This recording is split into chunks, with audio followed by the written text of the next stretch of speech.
एक बार की बात है, एक छोटे से गांव में एक हाथी रहता था। हाथी बहुत बड़ा और घने जंगल में रहने वाला था। वह किसी से नहीं डरता था और लोगों को अपनी शक्ति का एहसास कराना पसंद करता था। एक दिन गांव में एक कुत्ता भी था।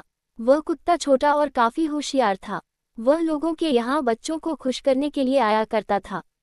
हाथी और कुत्ता एक दूसरे को पहले नहीं जानते थे, लेकिन एक दिन मिल गए। वे दोस्ती करने लगे और अच्छी तरह से बातचीत करने लगे।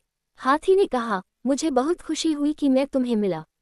मैं शायद दुनिया का सबसे बड़ा और ताकतवर जानवर हूँ।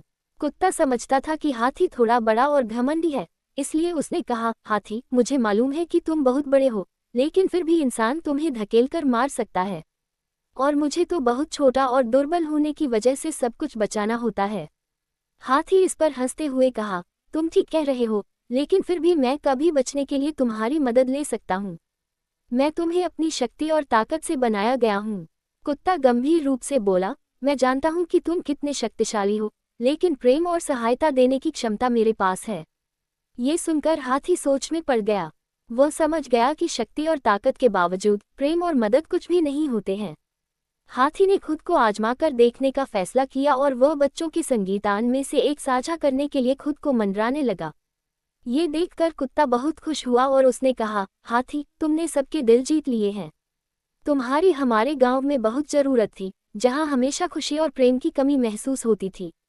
हाथी बहुत खुश हो गया क्योंकि उसने समझ लिया था कि हाथी और कुत्ता एक ही गुण रखते हैं, प्रेम और सहायता देने की क्षमता।